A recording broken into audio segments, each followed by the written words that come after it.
Okay, so we are going to take a look now at the farmers who have moved out onto the plains and the populist movement that they create. Let me see here. Okay. Um, so, as we had talked about just briefly, the end of our last section, farmers, a lot of them had gone into debt. Basically, to buy new farm equipment. It wasn't because they were crazy spenders and ruining all their money. They were trying to make business investments, farming equipment investments. And the reality is, there was a lot of people moving out west, and so it didn't always work out. And a lot of farmers took on more debt than they could pay back. And there were a lot of farmers who were living a really hard life, working really hard, kind of, a living in and out of the dirt all day, every day, and trying to make it. And it wasn't always financially um, profitable. One of the issues, they have a number of issues, and we're going to look at some of their issues, but one of the issues was actually with the currency or the money itself. Currency is just a fancy word for money. But the money at this time in the United States was changing, especially in and around the Civil War. During the Civil War, Abraham Lincoln had issued greenbacks, which was like a northern currency that held some of its value. But after the war, the government was reprinting and recirculating different kinds of money. And that's weird to us because that's not something the government does now. The dollar is the dollar and that's it. But back then, the money was still more of a fluid concept and it could be changed. It could be pulled in or out of circulation. They could print a different one. And so it was all very temperamental. One of the problems that the farmers had was they borrowed uh, a currency that was really not very expensive. It was kind of a cheap currency. But as the years went by and they were sort of forced to pay this money back, the currency in the country had changed, it had stabilized, and it had become the currency itself was worth more money. And the example that I give for that, because it's a pretty complicated economic thing, but a basic example is if you're familiar with pesos versus dollars, and I have no idea what the ratio or the rate is right now, it's always changing, but the dollar is stronger or it's more valuable than a single peso. And so the example here, even though it's, a make believe example, totally fictional, that this would be a lot like if you went to your friend or your dad or your family or something and you're like, okay, no, I need to borrow, like 50 pesos because I want to buy something. And your dad's like, sure, yeah, like I'll give you 50 pesos, no big deal.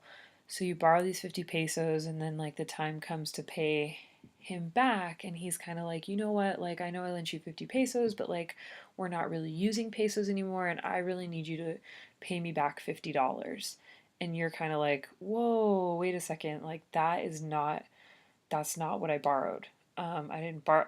And that is kind of where the farmers are finding themselves. Like they borrowed money at a time when the currency itself was very cheap and not valuable, and they borrowed a significant amount of it. And then as the currency is settling and becoming more stable and more valuable, the numbers don't change. They're asking them, like, well, you took out this amount of money, we need you to pay it back. And the farmer's like, wait a second, um, I need, that's not the amount or that's not the value of what I borrowed. So the farmers are having issues with currency.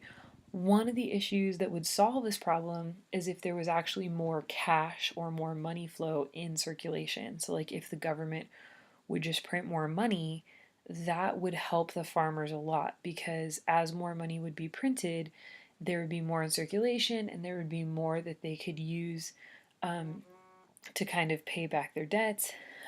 But unfortunately, the people who were wealthy and influential at the time, they didn't want more money printed because the fact that there was very few dollars meant that there was just like not enough. It made their money more valuable. Okay, so railroads are overcharging farmers to transport goods. This is another um, issue, like a serious issue. Um, the railroads were basically to get the farmers, when they had all their crops or their food or whatever they had made, to get them to take it into the cities where they could sell it. The railroads were just making it so that the farmers couldn't make any money. They were basically way overcharging them. And so the farmers were just in this really impossible economic situation where they weren't going to make any money, and their cries, their anger, kind of goes out to the government, and so they start to organize. They form these farmers alliances.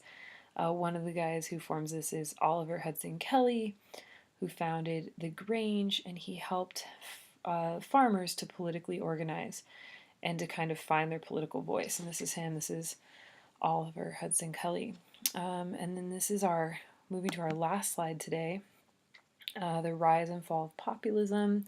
Populism is a political party that forms basically out in the farms because these farmers are angry at they're angry with the way things are going for them. And so the Populist Party, sorry, this is a typo right here, Populist Party platform. In other words, like, what do they believe? These things, they kind of, they're the basic things. They're really, this group is liked by farmers and poor urban workers, right? So this is like a working man's party. Their platform is to increase money supply, have a tax on the wealthy, make sure that the people can directly vote for senators. They want things like secret ballots. They want the president to have one term. It's a long list of things that basically would even out some of the balance of power and give probably some due justice and money back to the poorer classes of the country.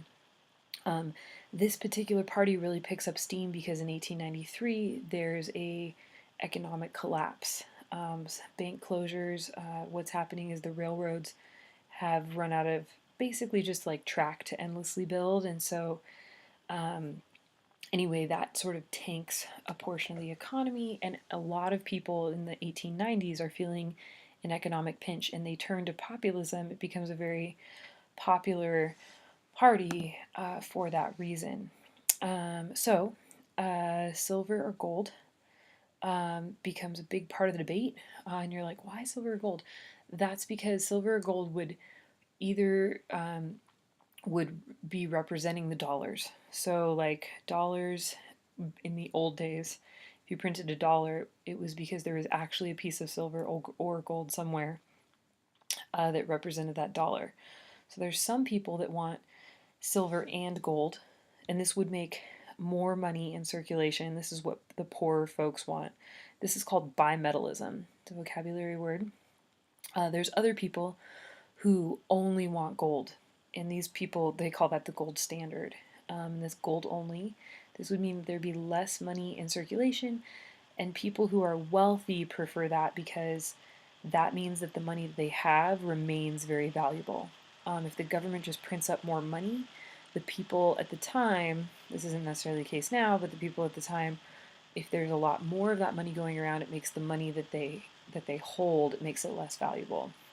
And so the wealthy are all about less money in circulation. So as the election of 1896 is coming up, right, it is the Republicans who have William McKinley, who is backed by, very wealthy, like a lot of wealthy donors and contributors to his campaign. And then on the other side, the Democrats and the Populists team up behind William Jennings Bryan, and he becomes very famous, makes a big name for himself, and almost wins after a very rigorous campaign and all this stuff. And he was the guy that believed in bimetallism. And I should have on here, but I don't have. He gives a very, very famous speech called the Cross of Gold speech, which, like, if we were doing groups this chapter, that would be one of the documents. But he has this whole, that's what this is all about, right? He gives a speech about how he doesn't want to be, hung on a cross of gold, right? Is very, like, dramatic and has religious ties and all that stuff. Um, but very famous speech. Anyway, at the end of this race, right, Brian does not make it. He loses. The Populist Party fades out after this. This is the only election the Populist Party's in. But we are going to see all of their ideas in chapter 9 when we start looking at the progressive era and how the country really starts to make progress moving into the 20th century or the 1900s.